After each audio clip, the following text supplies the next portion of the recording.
How long was I sitting there? Stanley wondered to himself. Minutes? Days?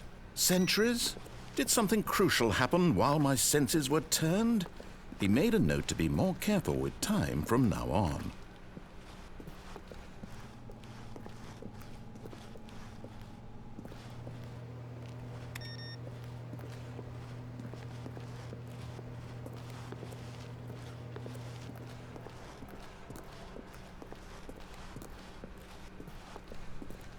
When Stanley came to a set of 2 open doors, he entered the door on his left.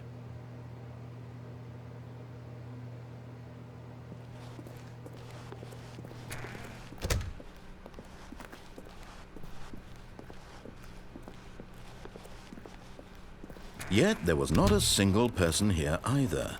Feeling a wave of disbelief, Stanley decided to go up to his boss's office, hoping he might find an answer there.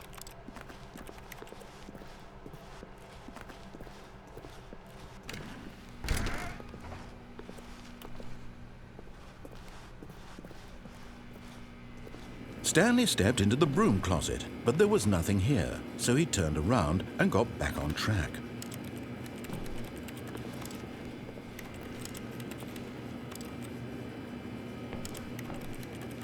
There was nothing here.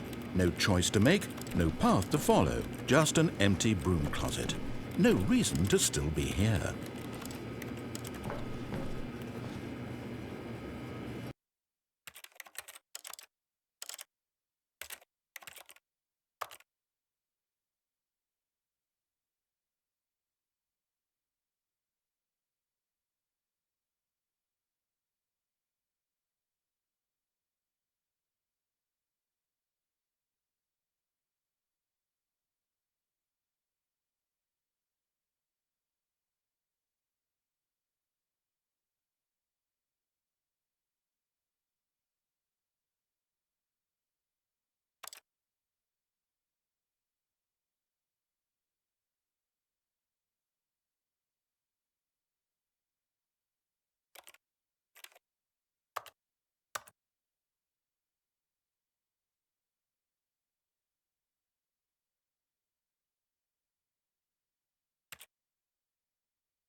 It was baffling that Stanley was still just sitting in the broom closet.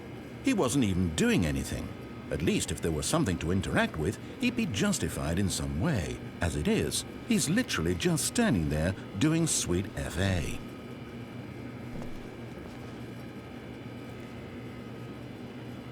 Are you really still in the broom closet? Standing around doing nothing? Why? Please offer me some explanation here. I'm genuinely confused.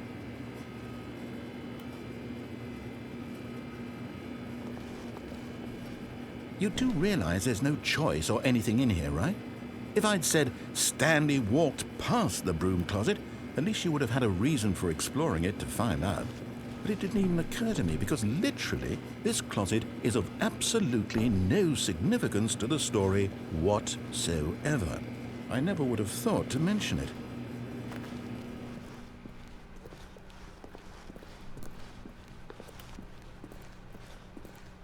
Coming to a staircase, Stanley walked upstairs to his boss's office.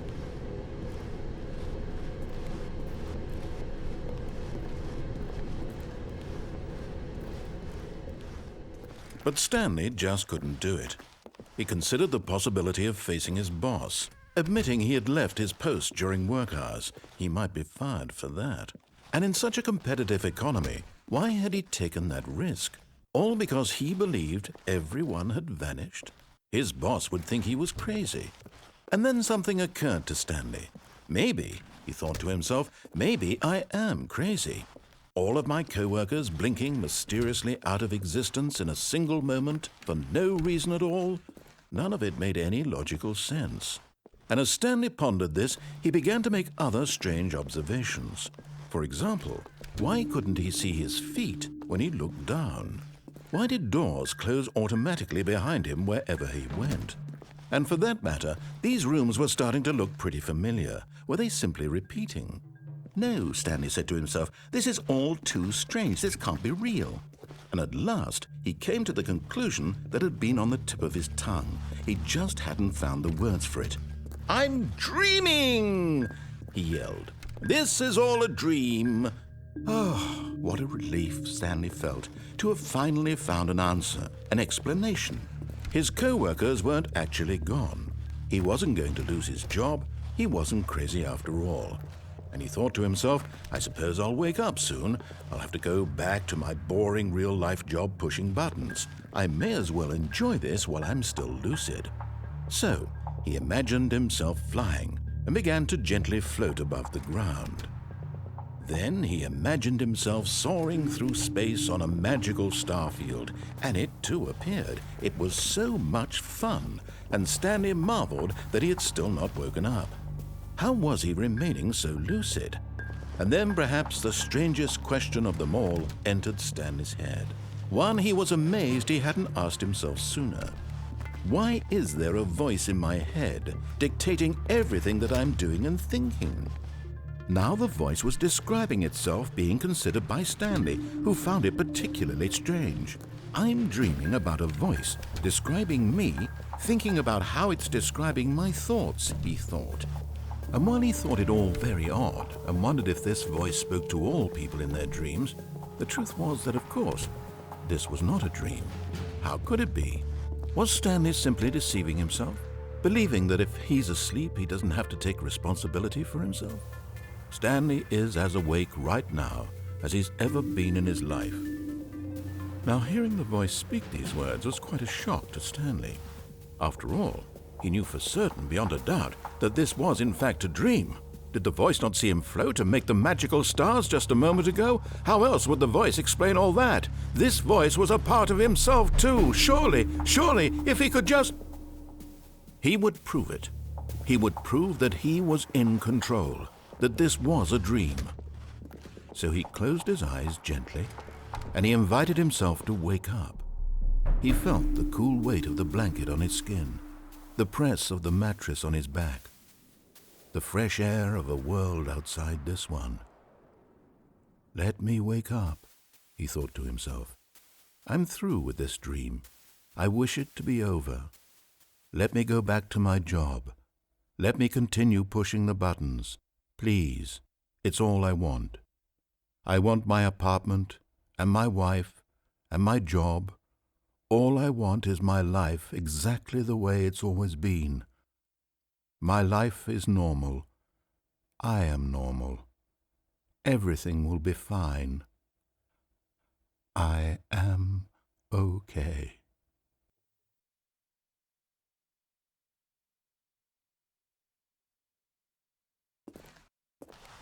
Stanley began screaming. Please, someone, wake me up. My name is Stanley. I have a boss. I have an office. I am real. Please, just someone tell me I am real. I must be real. I must be. Can anyone hear my voice? Who am I? Who am I? And everything went black.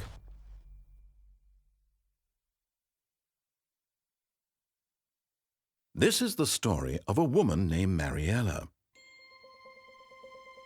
Mariella woke up on a day like any other. She arose, got dressed, gathered her belongings, and walked to her place of work.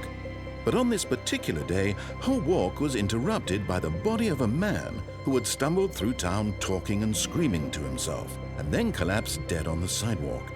And although she would soon turn to go call for an ambulance, for just a few brief moments, she considered the strange man. He was obviously crazy. This much she knew. Everyone knows what crazy people look like.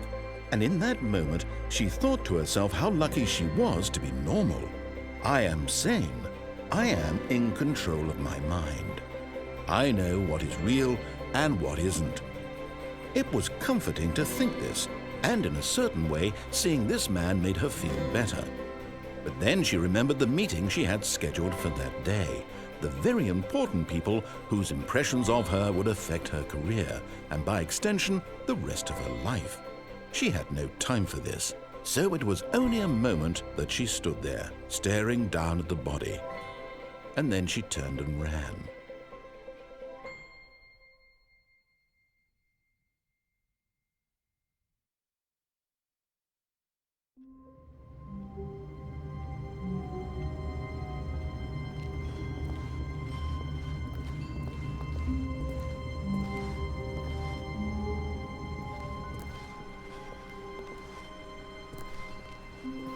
The meeting room. Yes, that's where everyone would be. Stanley just needed to get to the meeting room, and from then on, he would never be alone ever again.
When Stanley came to a set of 2 open doors, he entered the door on his left.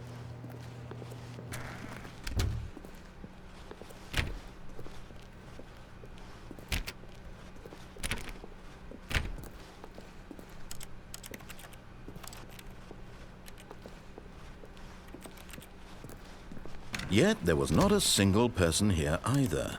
Feeling a wave of disbelief, Stanley decided to go up to his boss's office, hoping he might find an answer there.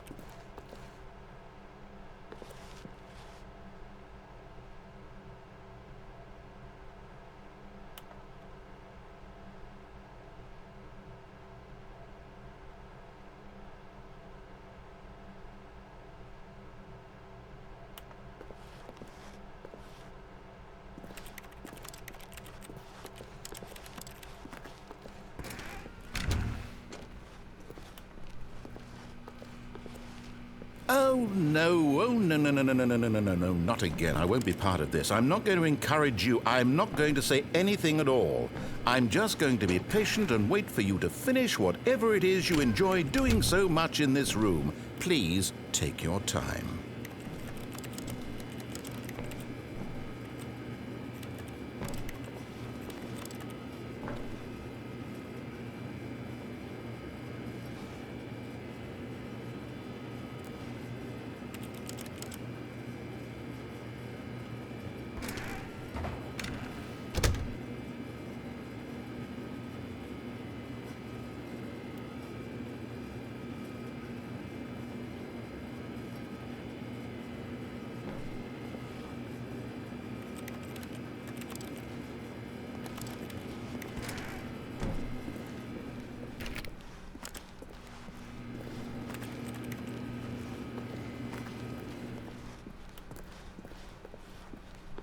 Coming to a staircase, Stanley walked upstairs to his boss's office.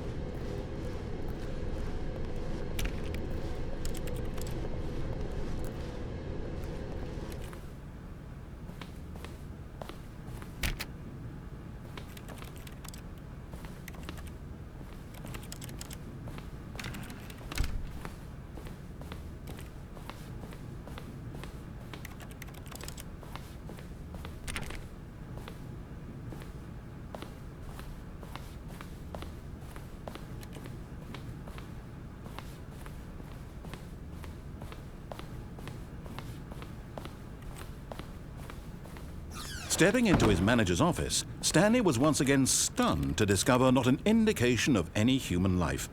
Shocked, unraveled, Stanley wondered in disbelief who orchestrated this, what dark secret was being held from him. What he could not have known was that the keypad behind the boss's desk guarded the terrible truth that his boss had been keeping from him. And so the boss had assigned it an extra secret PIN number, 2845. But of course, Stanley couldn't possibly have known this. Yet incredibly, by simply pushing random buttons on the keypad, Stanley happened to input the correct code by sheer luck. Amazing. He stepped into the newly opened passageway.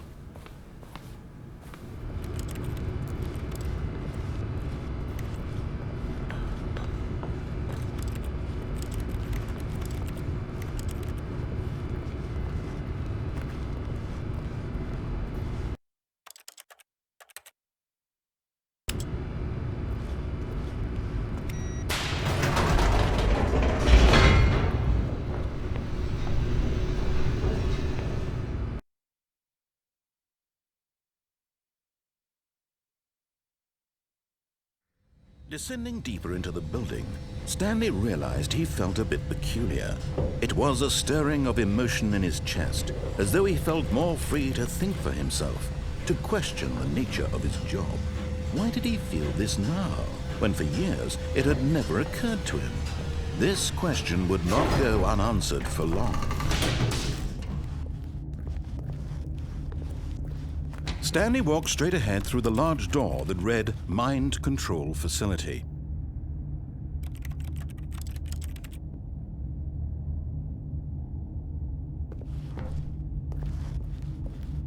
Although this passageway had the word Escape written on it, the truth was that at the end of this hall, Stanley would meet his violent death.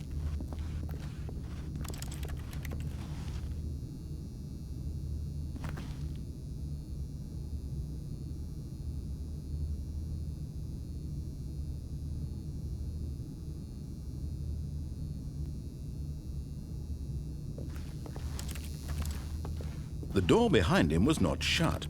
Stanley still had every opportunity to turn around and get back on track. At this point, Stanley was making a conscious, concerted effort to walk forward and willingly confront his death.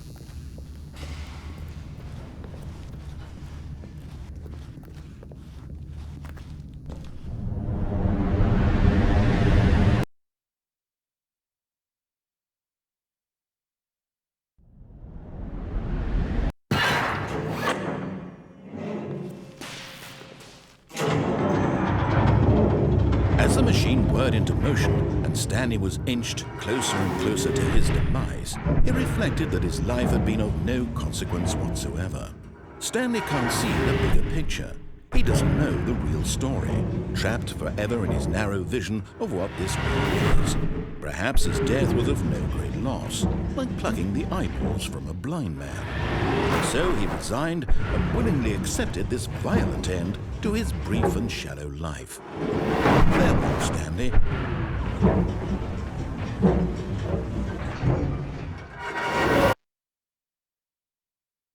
"Farewell, Stanley," cried the narrator, as Stanley was led helplessly into the enormous metal jaws.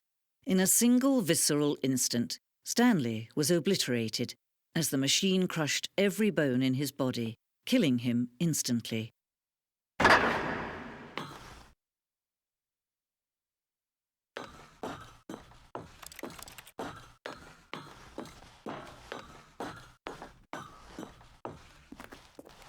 And yet it would be just a few minutes before Stanley would restart the game, back in his office, as alive as ever.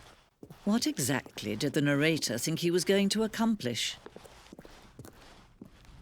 When every path you can walk has been created for you long in advance, death becomes meaningless, making life the same. Do you see now? Do you see that Stanley was already dead from the moment he hit start?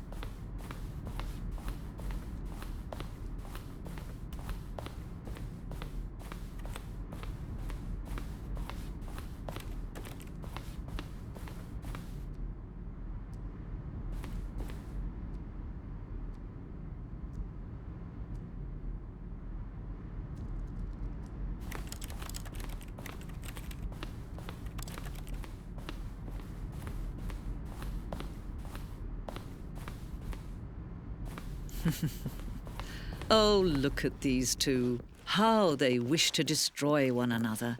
How they wish to control one another. How they both wish to be free. Can you see? Can you see how much they need one another?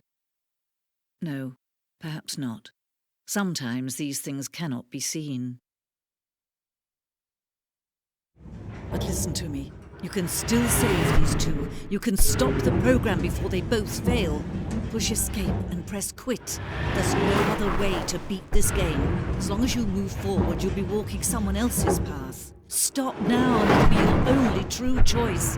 Whatever you do, choose it. Don't let time choose for you. Don't let time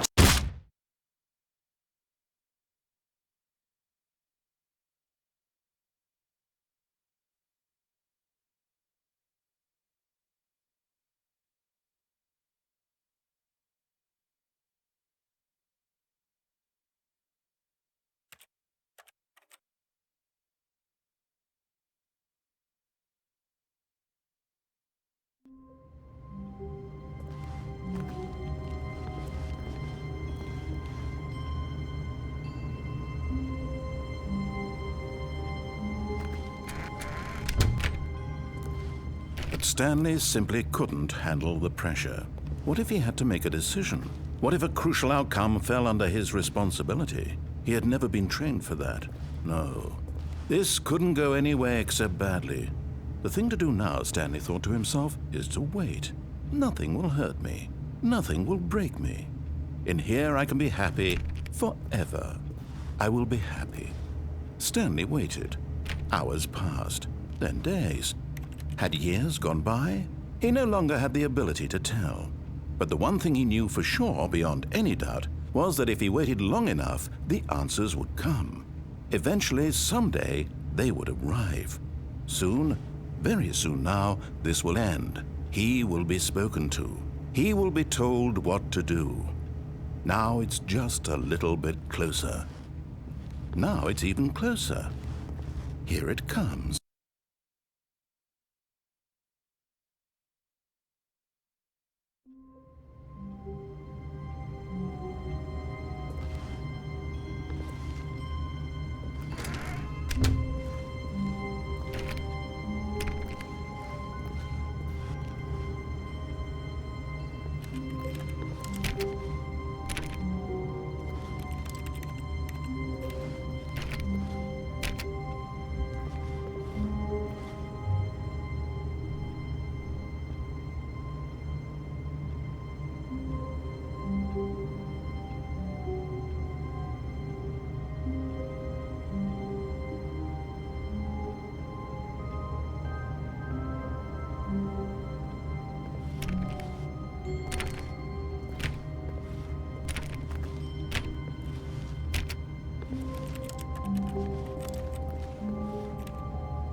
But Stanley simply couldn't handle the pressure.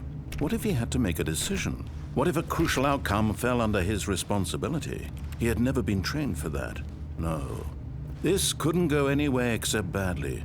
The thing to do now, Stanley thought to himself, is to wait. Nothing will hurt me. Nothing will break me. In here I can be happy forever. I will be happy. Stanley waited. Hours passed, then days. Had years gone by? He no longer had the ability to tell. But the one thing he knew for sure, beyond any doubt, was that if he waited long enough, the answers would come. Eventually, someday, they would arrive. Soon, very soon now, this will end. He will be spoken to. He will be told what to do. Now it's just a little bit closer. Now it's even closer. Here it comes.